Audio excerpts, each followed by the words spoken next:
simpel sekali. Tinggal kemudian DPR bekerja, meminta ijazahnya benar atau salah, kemudian diuji secara ilmiah akademik, kemudian case close. Tentu dengan integritas, dengan menghargai prinsip good governance dan clean government. Saya kan termasuk orang yang paling tidak suka melakukan pendekatan sebentar-sebentar dipidanakan, sebentar-sebentar dipidanakan. Nah, justru aneh. Termasuk juga penyelesaian masalah Gibran yang dimana nanti dulu Bang Refli soal itu. Saya kasih dulu ke Roy Rismond dan Tifa, Bang Faisal dulu. Berencana ke sana. Oke, silakan. Ya, Bang Faisal, silakan Anda boleh merespons. Saya kasih waktu yang sama. Ya, kalau sudah selesai saya merespon. Begini, jangan menganggap keluar dari ruangan itu kemudian itu masalah yang biasa. Kalau kita mau memperjuangkan keadilan, dasarnya itu prinsip-prinsip kejujuran itu kita harus bangun. Apa yang kita ucap dengan kenyataan yang kita buat itu sama, sehingga tidak menimbulkan perilaku hipokrasi. Saya harus luruskan di sini, datang saja, kemudian sudah dibuka pintu, dan itu bukan fokus masalah pada Tifa dan kawan-kawan, itu berarti harus ada sikap yang bijaksana. Dan saya kalau mau itu sebenarnya dibuka itu CCTV, supaya kelihatan jelas kan bagaimana dinamika di forum itu sangat bagus. Saya melihat, mohon maaf sekali, kawan-kawan ini. Forum mana? Forum mana dinamika? Yang audiensi maksudnya? Ya, forum audiensi itu. Oke. Kenapa bisa di pintu belakang tersangka dengan Pak Jimli ketemu, kemudian ruang itu juga dibuka di ruang terbuka, itu menjadi sesuatu yang ini tidak dewasa. Dan jangan terlalu fokus juga ke satu masalah yang seolah-olah masalah lain itu. Yang Anda maksudkan yang tidak dewasa ini adalah sikapnya, orangnya, atau apa nih Bang Faisal nih? Siapa? Anda boleh nunjuk. Kalau Bang Refli pada saat itu kasih saja 1 menit kita berunding baik-baik, barangkali tidak akan menyulut. Oh, oke. Berarti kata Bang Faisal, Bang Refli tidak dewasa. Tetapi ini kan forum berbeda pendapat boleh ya? Oke, diteruskan dulu Bang Faisal, silakan. Bro, Anda berapa kali ini presenternya ini menggaris-bawahi karakter orang, tapi kemudian orangnya nggak dikasih kesempatan menjawab. Ya, sebentar, pasti saya kasih. Harus adil. Tadi kan Bang Refli juga udah banyak. Masih ada 1 menit buat Bang Faisal, silakan. Saya begini aja, kan sudah ada penegasan menolak dialog. Kawan-kawan sering mengatakan DPR itu udah gak diharapkan, semua aparat busuk. Ya udah masuk jalur hukum saja. Kan Tifa sendiri katanya, ini saya perlu klarifikasi dan konfirmasi ya. Tifa sendiri mengatakan dia sudah mendapat petunjuk dari alam gaib, yakin bahwa ijazah ini palsu. Ya udah, pakai kepercayaan dan keyakinan itu masuk ke jalur hukum. Semua pintu mediasi nggak penting di jalur hukum itu. Kenapa? Anda punya barang bukti, Anda yakini fakta, tapi Anda masih mau buka restoratif justice dan lain-lain. Nggak penting lah. Saya mau lihat pengadilan itu berjalan supaya kita tahu mana yang benar, mana yang salah. Kemudian jalur-jalur politik nggak usah dibuka. Karena di jalur hukum saja, narasi-narasi politik itu terlalu bias. Sehingga publik bingung, ini mau propaganda politik atau menyelesaikan bukti dari temuan ijazah palsu.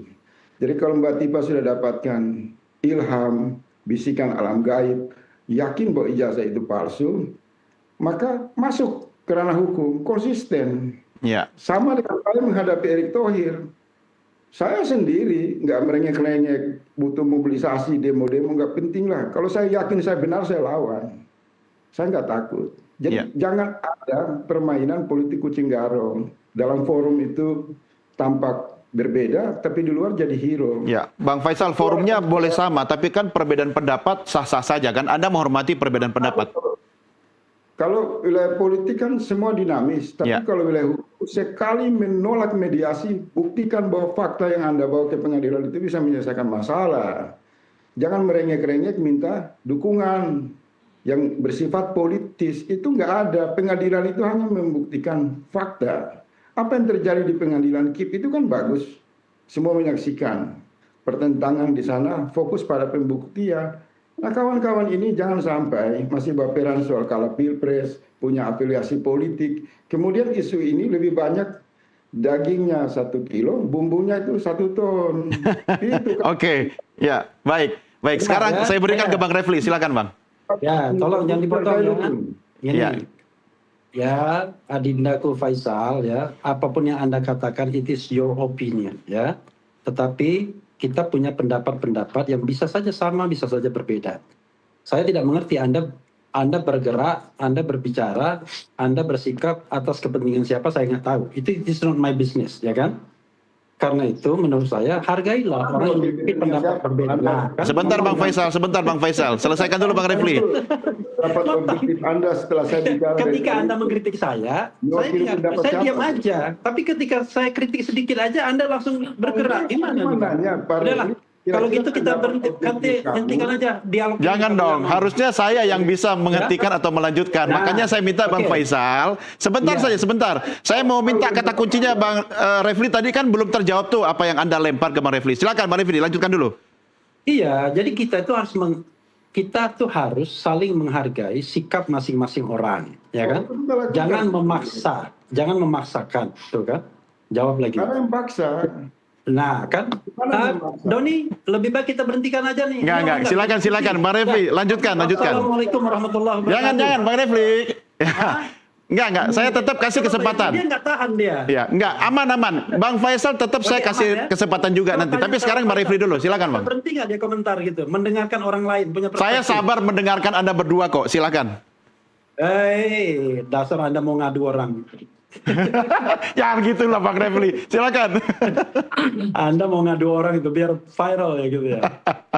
Jadi gini ya, oke, saya mau pelan-pelan. Setelah ini saya mau berhenti ngomong ya. Setelah ini saya mau leave. Faisal mau ngomong soal apapun terserah ya. Gini, kita harus saling menghargai. Nggak usah lagi, udahlah. Anda terlalu banyak prasangka. Nah, yang punya prasangka tuh Anda sendiri dari awal. Ngomong ini, ngomong itu.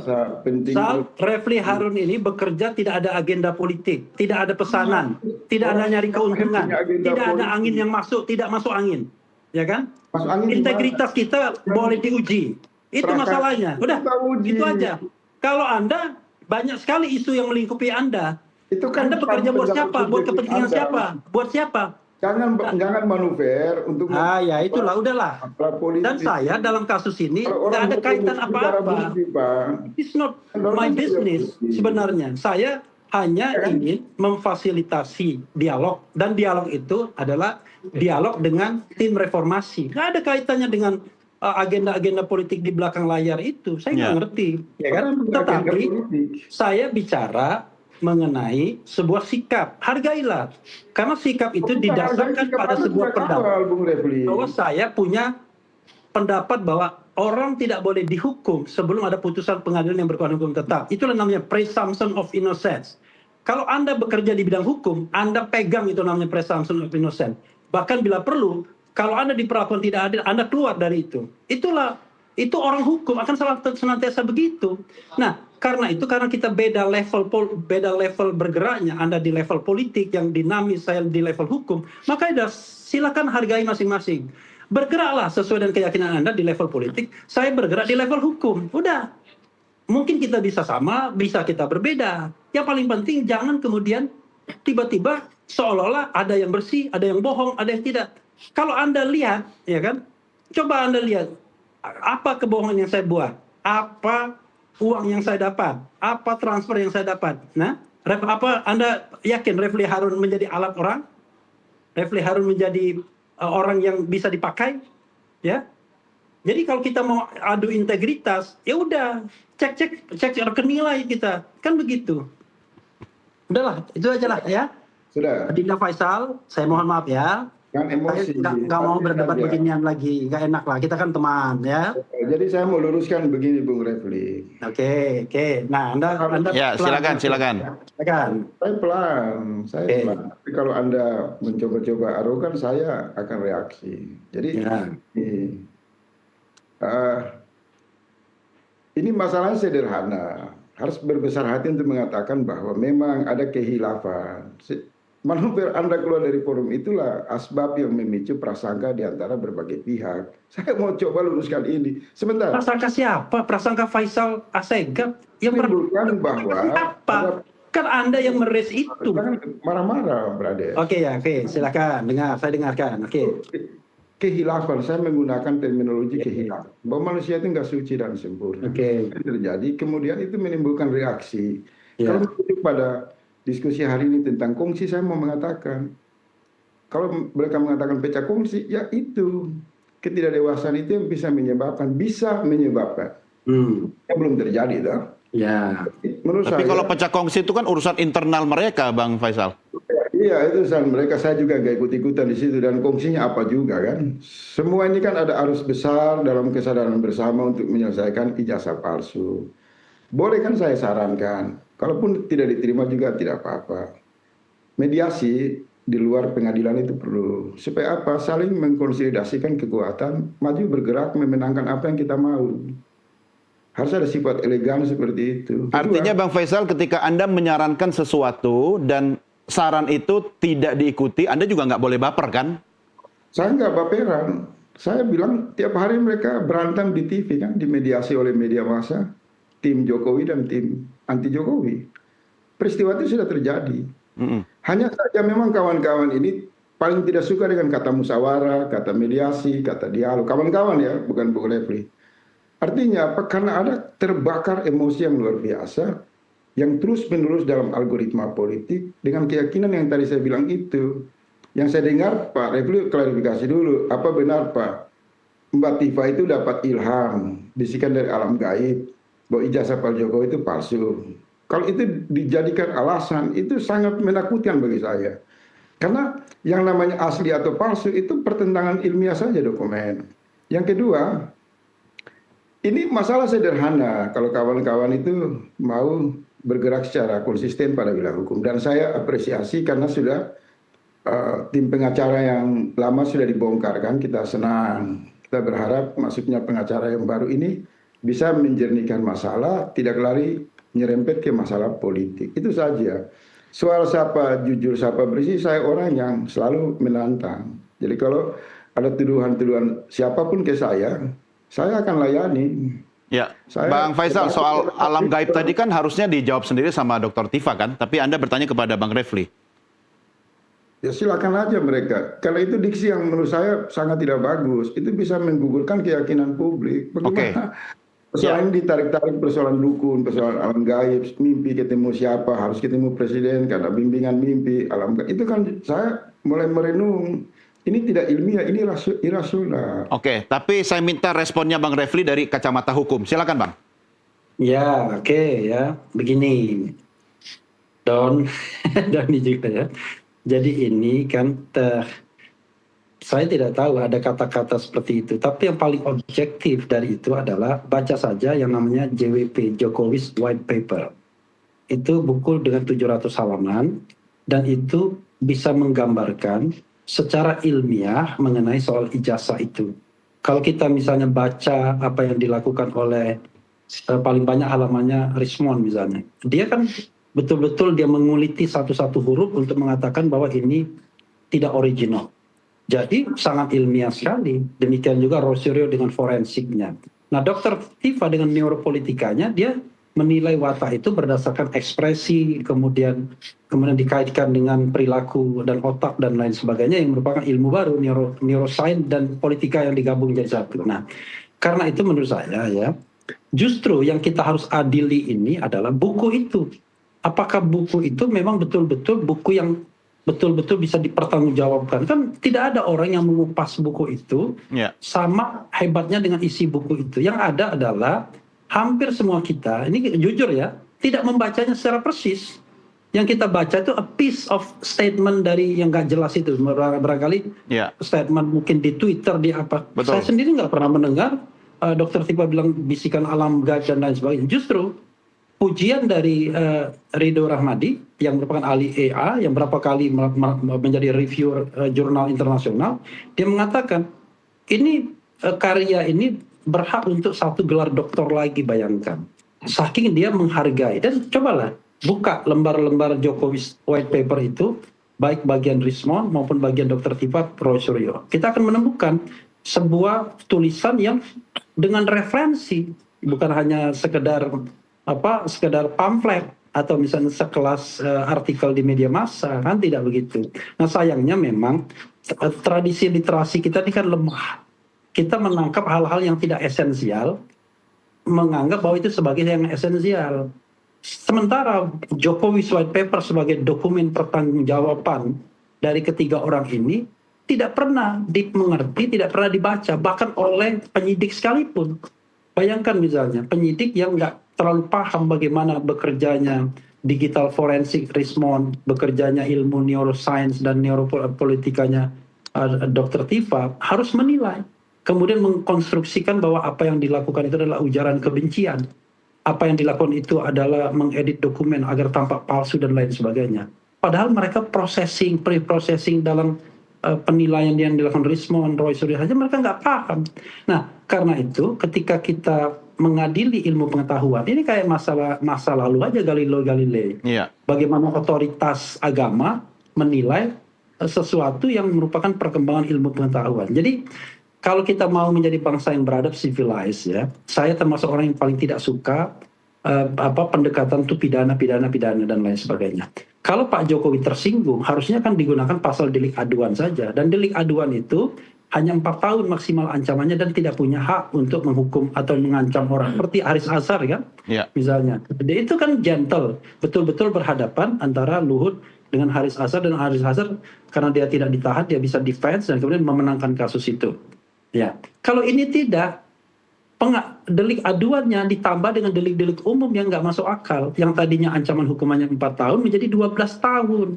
Kan itu persoalannya. Karena itu, dua ranah ini mesti kita selesaikan. Ranah hukum harus dibersihkan, ranah politik juga harus berjalan. Nah, berjalannya ranah politik tentu kan urusan banyak stakeholders ya. Siapapun bisa kemudian mengupayakan ranah politik ini bekerja. Sebenarnya misalnya tim Dr. Tifa yang saya tahu itu sudah mengupayakan juga ranah politik dengan menyurati semua institusi yang relevan, Komnas HAM, Komisi 3 DPR, pimpinan DPR. Tetapi so far tidak ada tanggapan yang memadai. Satu-satunya fraksi yang mau terima cuma fraksi PKS. Bayangkan, Komisi 3 yang mestinya ranah dia nggak mau terima sampai sekarang. Kan lucu, jadi kita ini bernegara kok institusi-institusi negara yang mestinya bertanggung jawab untuk menyelesaikan persoalan bangsa ini pada menghindar. Itu sama seperti kita bicara mengenai KM 50 yang sampai sekarang nggak jelas. Ada orang 6 mati, ya kan? Kemudian tiba-tiba tidak ada satupun orang yang dihukum, even 1 hari sekalipun. Kan begitu menyayatnya bagi keluarga yang sampai sekarang ini mencari keadilan. Saya sering bertemu Pak Suhada, orang tua dari Abdul Syukur kalau nggak salah ya. Nah, jadi persoalan-persoalan, atau misalnya istri istri Munir yang masih mencari keadilan seperti itu. Kan harus ada penyelesaian di ranah hukum yang adequate, yang memadai, tapi jalan politik harus jalan juga. Kalau kita bicara tentang konsep rekonsiliasi, Komisi Kebenaran dan Rekonsiliasi, sama seperti Nelson Mandela mengatakan, ya kita forgive, ya kan, memaafkan, but not forget. Itulah sebabnya masalah itu harus dikupas tuntas, dibuka. Kalau ujungnya dimaafkan, it's okay. Misalnya soal ijazah ini, betul-betul dibuat tim ahli yang meneliti ijazah Jokowi yang katanya ada itu, kemudian apa kesimpulannya? Kalau kesimpulannya kesimpulannya memang ijazah itu asli, apa yang harus kita lakukan sebagai bangsa? Apa pertanggungjawaban Roy, Rismond, dan Tifa? Kalau memang itu palsu, apa pertanggungjawaban yang harus dilakukan oleh Pak Jokowi? Bagaimana kemudian Prabowo melihat ini? Apakah dia akan memberikan misalnya amnesti, grasi, abolisi, dan lain sebagainya? Kan sebagai bangsa kita harus bisa membuka kebenaran itu, walaupun itu pahit, dan kemudian menyelesaikannya, baik di ranah politik maupun ranah hukum. Saya kira itu cukup ya. Saya meninggalkan orang yang sedang berbicara. Ya, baik, sebentar. Cukup ya. Ya, Cuk, ini terakhir, tetapi saya tetap harus memberikan closing statement kepada Anda berdua. Biar fair, biar nggak dianggap cari viral ini sama Bang Refli. Sebentar ya, 1 menit dulu Bang Faisal. Ya, boleh nggak dikesampingkan dulu soal informasi dari alam gaib itu? Silakan. Nextnya seperti apa? Ya, saya senang karena sahabat saya, Refli Harun dan kawan-kawan mulai bijaksana dan dewasa. Mulai meninggalkan gelanggang emosional. Dan kemudian pelan-pelan memang menyadari bahwa untuk memperjuangkan keadilan itu harus berdiri di atas kejujuran. Semanis apapun kata-kata yang kita semburkan ke ruang publik, manuver intrik dalam rangka pencitraan itu nggak penting. Karena makhluk sosial, kemudian orang-orang yang beriman, apa yang dia ucap, apa yang dia yakini, itu paling penting. Maka dia akan diberi jalan untuk mendapatkan keadilan. Tapi kalau sikap jeles, sikap dengki, sikap-sikap prasangka, kemudian menafikan realitas dukungan partisipasi dari kawan-kawan lain dan menganggap superior, kesombongan itu di hadapan Tuhan tidak bagus. Saya orang yang percaya bahwa dengan kalimat-kalimat yang sederhana, bahasa yang apa adanya, kalau kita yakini sungguh-sungguh, maka kebenaran itu akan menjadi energi membawa kita menang dari apa yang kita cari. Jadi saya apresiasi, saya hargai kawan-kawan yang membuat keonaran, sulitnya membedakan politik dan hukum, mencampur adukan kepentingan politik dan hukum, kemudian berganti kepada kawan-kawan pengacara yang baru dipilih, yang konsisten untuk berbicara dalam narasi hukum. Ini satu kemajuan. Ya, oke. Kan kasus ini mengalir apa adanya. Kedua, saya mau saran, boleh kan? Saran Mau ke? bikin disertasi satu kontainer pun itu tidak penting. Klaim-klaim pakar, klaim buku-buku itu juga nggak penting. Yang penting itu hanya buktikan saja bahwa ijazah itu palsu dan ruang persidangan barangkali dibuka. Mediasi ditutup karena nanti bisa juga membuka ruang intervensi politik. Nanti kalau intervensi politik masuk, publik akan kesulitan lagi untuk Oke, melihat. baik, Bang Faisal. Karena ini closing statement, berarti pernyataan Anda itu ditujukan kepada penonton ya. Hal yang sama, Bang Refli, silakan. Iya, saya senang ya. Teman saya Faisal itu agak sabar sedikit, tidak ngamuk-ngamuk seperti sebelumnya, ya kan? Karena itu menurut saya ya dialog publik ini harus tetap kita lakukan ya. Itu namanya sunatullah ya.